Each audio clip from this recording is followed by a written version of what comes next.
দেখছেন Kolkata TV. Good morning Kolkata নিয়ে আপনাদের সঙ্গে রয়েছে আমি জয়িতার সঙ্গে রয়েছে আমি তসমিনা।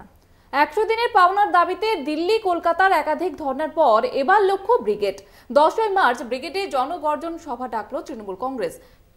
এদিন বজবজে তৃণমূলের সভা থেকে কেন্দ্রের বিরুদ্ধে একাধিক তোপ দাগলেন অভিষেক বন্দ্যোপাধ্যায়। পাশাপাশি 100 দিনের টাকা ফেরতের কথাও ঘোষণা করলেন তিনি।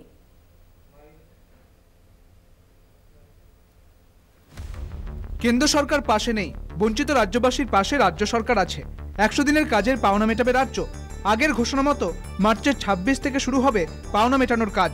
রবিবার বজবজের ট্রাঙ্ক রোডের তৃণমূলের জনসংযোগ সভা থেকে জানালেন অভিষেক বন্দ্যোপাধ্যায়। মার্চের 1 তারিখের মধ্যে 100 দিনের কাজের পাওনা উপভোক্তারা পেয়ে যাবেন বলে দাবি অভিষেকের। আপাতত 100 দিনের কাজের বকেয়া পাওনা তালিকা তৈরি, সেই তালিকা অনুযায়ী বকেয়া মেটাবে রাজ্য সরকার।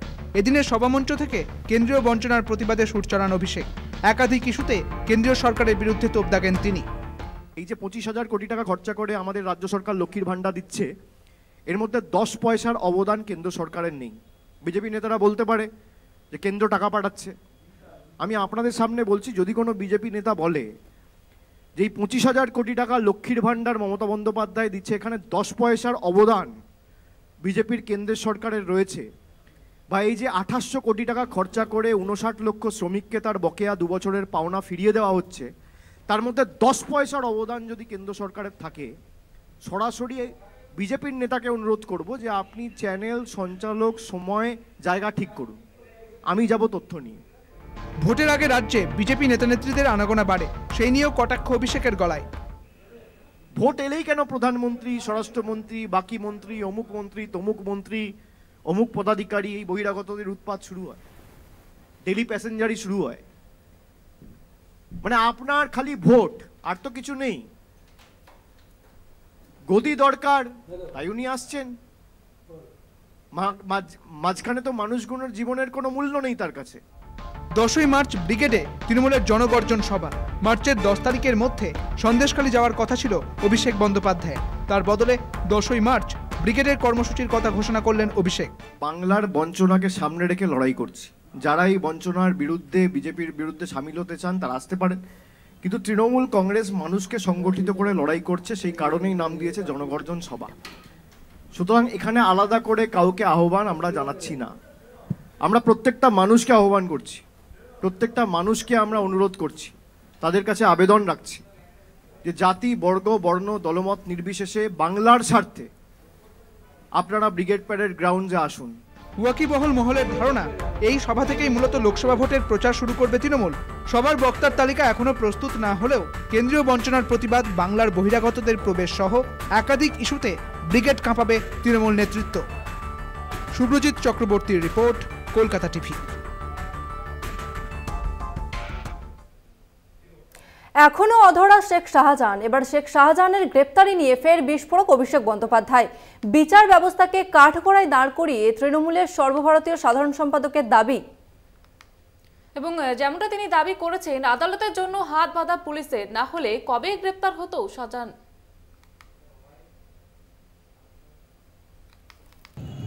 এই নিয়ে কেউ কোনো রকম দ্বিমত সংশয় রাখবেন না যে শেখ শাহজাহানকে তৃণমূল কংগ্রেস গার্ড করছে। শেখ শাহজাহানকে যদি কেউ গার্ড করে, জুডিশিয়ারি গার্ড করছে। একেবারে চাঁচা ছোলা ভাষায় বিচার ব্যবস্থার বিরুদ্ধে অভিযোগ শানালেন তৃণমূলের সর্বভারতীয় সাধারণ সম্পাদক। শাহজাহানের গ্রেফতারি নিয়ে যখন রাজ্যের পুলিশ প্রশাসনের বিরুদ্ধে একের পর এক প্রশ্ন তুলছেন বিরোধীরা, তখন পাল্টা ইডি সহ বিচার ব্যবস্থা নিয়েই প্রশ্ন তুলে দিলেন অভিষেক। এসআইটি তো হয়েছিল, এসআইটিতে তো রাজ্য পুলিশেরও প্রতিনিধি রয়েছে, কেন্দ্রের প্রতিনিধি রয়েছে, অসুবিধা কোথায়? স্টেটা কে চেয়েছে? স্টে চেয়েছে ইডি। তৃণমূল চেয়েছে ইডি? তৃণমূল চেয়েছে স্টে? না পশ্চিমবঙ্গ সরকার চেয়েছে? না বসিরহাট জেলা পুলিশ চেয়েছে? স্টে চেয়েছে ইডি। আর ইডির অ্যাপিলের ভিত্তিতে, আবেদনের ভিত্তিতে প্রধান বিচারপতির বেঞ্চ স্টে দিয়েছে। এখন বলা হচ্ছে শেখ শাহজাহান কেন গ্রেপ্তার হচ্ছে না?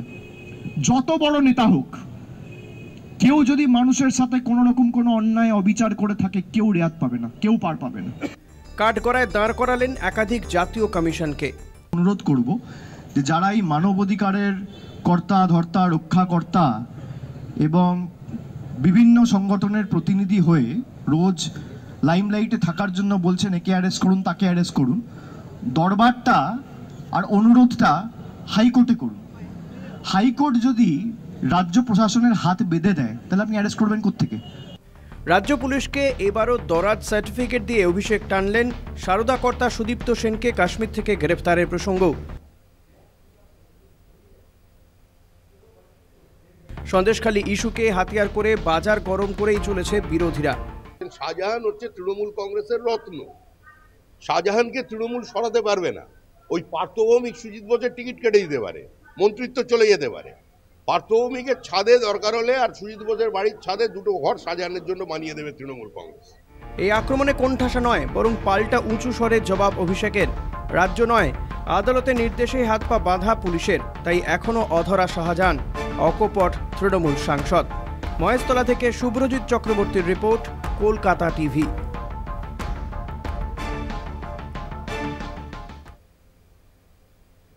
অন্যদিকে তসমিনা, আমরা গতকাল যেটা দেখেছি সন্দেশখালীর বেড মজুরের বটতলায় একেবারে হুলস্থুলু কাণ্ড। সদ্য পদ পাওয়া তৃণমূলের অঞ্চল সভাপতিকে ঝাঁটা নিয়ে তাড়া করেন গ্রামবাসীরা এবং তার গ্রেপ্তারের দাবিতে বিক্ষোভ। প্রাণ বাঁচাতে সিভিক ভলেন্টিয়ারের বাড়িতে আশ্রয় নেন অজিত মাইতি। বাড়ির মালিক গৌরহরি দাসের অজিতকে নিয়ে এক গুচ্ছ অভিযোগ এবং টান টান উত্তেজনার শেষে পুলিশ আটক করে অজিতকে। আমি ঢুকতে পারছি না, আমার ভাইমার বাড়িতে আমি নিমন্ত্রণ যাবো, তাড়াতাড়ি স্নান করে আমি দাড়ি শেভ করে আর স্নান করেছি। এখন আমার শীত লাগতেছে, এখনো পর্যন্ত 1 ঘন্টা হয়ে গেল, এখনো ঢুকতে পারছি না। কেন? ওই অজিত মাইতি ঢুকে তো তালা লাগিয়ে দিয়েছে ভিতর থেকে। আমি এসে বসেছিলাম, আন্দোলন হচ্ছে ওখানে। আমি দেখে যখন একটা উত্তেজিত আওয়াজ পাচ্ছি তখন আমি এসে এই বাড়িতে আশ্রয় নিলাম। বিপ্লবকে বলে, বিপ্লব তো সিভিক ভলেন্টিয়ার, বলছে কাকা তুমি আমার বাড়িতে একটু আশ্রয়। দিনভর টান টান উত্তেজনা। অজিত মাইতিকে গ্রেপ্তারের দাবিতে 144 ধারা অমান্য করে বিক্ষোভ সন্দেশখালীর মহিলাদের। বেরমজুর 1 নম্বর গ্রাম পঞ্চায়েতের বটতলায় হুলস্থুল কাণ্ড। ঝাঁটা উঁচিয়ে সদ্য পদ পাওয়া তৃণমূলের অঞ্চল সভাপতি অজিত মাইতিকে ধাওয়া। ভয়ে আতঙ্কে প্রাণ বাঁচাতে ঢুকে পড়েন এক সিভিক ভলেন্টিয়ারের বাড়ি। তারপরই জমজমাট নাটক। যে বাড়িতে আশ্রয় নেন অজিত, সেই বাড়ির মালিকই নাকি একসময় সিরাজের বিরুদ্ধে জমি দখলের অভিযোগ জানান অজিতকে। তবে সেই সময় কোনো পাত্তাই পাননি বাড়ির মালিক গৌরহরি দাস। এই বাড়ির মালিক যে গৌরহরি দাস, তার কিন্তু অভিযোগ রয়েছে শেখ সিরাজউদ্দিনের বিরুদ্ধে। কেননা শেখ সিরাজউদ্দিন তার বাড়ির একাংশ দখল করে নিয়েছিলেন এবং এই ঘটনা তিনি অজিত মাইতিকে মাসখানেক আগে জানিয়েছিলেন। কিন্তু ভাগ্যের কি পরিহাস, যার বিরুদ্ধে অভিযোগ সেই অজিত মাইতি আজকে তার মুখোমুখি শুধু তাই নয়, তার বাড়ির আশ্রয়। কি বলবেন গৌরহরি বাবু? অজিত মাইতিকে আপনি আপনার অভিযোগ জানিয়েছিলেন, সেই অজিত মাইতিকে আপনি একেবারে মুখোমুখি পেলেন, একেবারে আপনি আজকে আশ্রয়দাতা তার। কিন্তু আমি জানি অজিত মাইতি ওনাদেরকে বলেছে, যেটা আমি এটাও বিশ্বাস করি। কিন্তু অজিত মাইতির কোনো ওখানে কিছু কেরামতি করার, কিছু কথা বললেও এসব অগ্রাহ্য হয়ে যাবে। তারা এত প্রভাবশালী যে তারা অজিত মাইতি কেন এরকম 10টা অজিত মাইতির কথা বললেও কিছু গ্রাহ্য করে না। 3 ঘন্টারও বেশি সময় ধরে তালা বন্ধ করে অজিত মাইতি বসে থাকলেন সেই গৌরহরির বাড়িতে। তবে অজিতকে সামনে পেয়ে চেপে ধরেন গৌরহরি। প্রশ্ন করেন কেন তাঁর অভিযোগ শোনেননি তিনি। এই নিয়েই চলতে থাকে দুজনের যুক্তিতর্ক। আমার টাকা দিয়ে তাদেরকে খালাস করে দিল, এরপরে এই সরকারের কাছে কি আশা করতে পারি? তাদের নেতাদের কাছে আমরা শান্তিপ্রিয় মানুষ, আমরা কিন্তু অশান্তি চাই না। অভিযোগটা সত্য, তুমি যে কথা বলছো অভিযোগ সত্য, কিন্তু অনেক পরে আমাকে জানিয়েছে, এই ইদানিং জানিয়েছে। কবে? এই মাসখানেক হচ্ছে। বৌদ্ধের রাস্তা থেকে আমি যাচ্ছিলাম বাজারে, আমি বলছে অজিত এরকম একটা বিষয় আমি ডাক্তারবাবুকে জানিয়েছিলাম, বিষয়টা দেখছেন। আমি তো ঠিক আছে বাবা, আমি তো ডাক্তারবাবুর সঙ্গে তো আলোচনা করি। কি অভিযোগ জানিয়েছিল আপনাকে? ওরা কি জমি জায়গা নিয়ে নিয়েছে? হ্যাঁ, এই রাস্তার পার চলে গেছে। দুপুর গড়িয়ে বিকেল, কথা কাটাকাটি চলতেই থাকে। বাইরে ঝাঁটা হাতে অপেক্ষায় মহিলারা। এরই মধ্যে তৃণমূলের বিরুদ্ধে বোমা ফাটিয়ে অঞ্চল সভাপতির পদও খোয়ান অজিত। শেষমেশ ওই বাড়ি থেকে তাকে আটক করে মিনাখা থানায় নিয়ে যায় পুলিশ। অজিত মাইতিকে পুলিশ ডিটেন করেছে, ওনার বিরুদ্ধে অনেক কমপ্লেন্ট আছে। উনি যারা কমপ্লেন্ট আছে আমরা খতিয়ে দেখব, তারপর লিগ্যাল অ্যাকশন নেব। রিয়া মাঝি ও সত্যসুন্দর ভট্টাচার্যের রিপোর্ট, কলকাতা টিভি। এখন সময় হয়ে গেছে একটি বিরতির। ফিরে আসছে বিরতির পর, সঙ্গে থাকুন। ফিরে এলাম বিরতির পর। নজর রাখবো যে খবরের দিকে। মল্লারপুরে মহিলার অর্ধনগ্ন দেহ উদ্ধার, প্রতিবাদে জাতীয় সড়ক অবরোধ তৃণমূলের। একেবারে এলাকার এক পরিত্যক্ত ইটভাটার পাশের জঙ্গলে মহিলার অর্ধনগ্ন মৃতদেহ উদ্ধার হয়। বীরভূমের মল্লারপুর থানার খরাসিনপুর গ্রামের এই ঘটনাটি ঘটে। শ্বাসরোধ করে খুন করা হয়েছে বলে প্রাথমিক অনুমান পুলিশের। এবং যেমনটা জানা যাচ্ছে যে গণধর্ষণের শিকার স্থানীয় তৃণমূল কর্মীর বোন ওই মহিলা। দাবি তুলে অবরোধ বিক্ষোভ তৃণমূলের।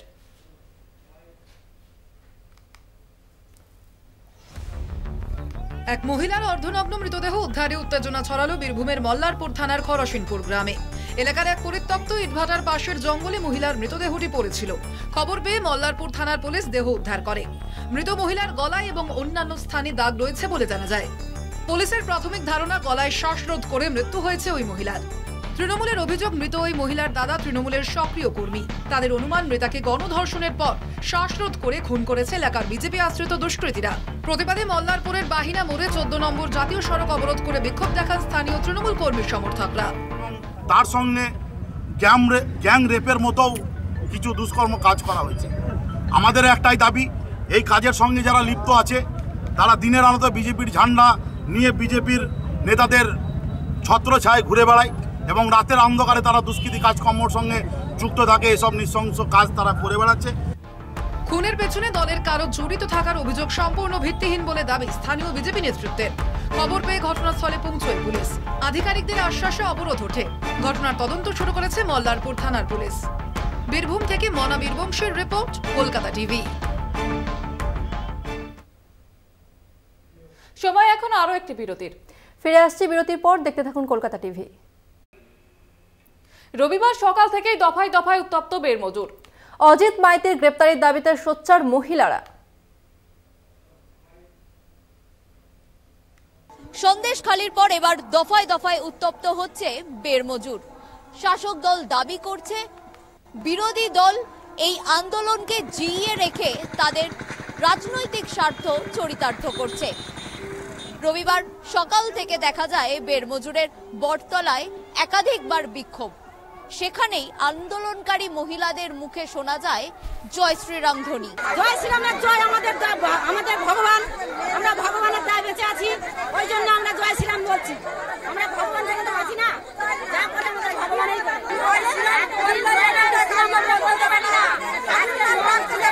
তার জন্য আমরা বেঁচে আছি, তার পদধূলিতে আমরা বেঁচে আছি, ওই জন্য আমরা জয় শ্রীরাম। এতদিন আমাদের জয় শ্রীরাম আদিত্যনা হয়নি, এই বছর আদিত্যনা হয়েছে, আমরা এখানে পুজো করেছি, তার জন্য আমরা মহাভক্ত জয় শ্রীরাম। এই কারণেই কি শাসক দল দাবি করছেন যে বিজেপি রাজনৈতিক রং দেওয়ার চেষ্টা করছে? প্রশ্ন থেকেই যাচ্ছে। বেরমজুর থেকে ক্যামেরায় মনোজেশ মুখার্জির সঙ্গে রিয়া মাঝি, Kolkata TV. Good morning Kolkata এই পর্যন্তই। দেখতে থাকুন কলকাতা টিভি, রাত দিন 7 দিন।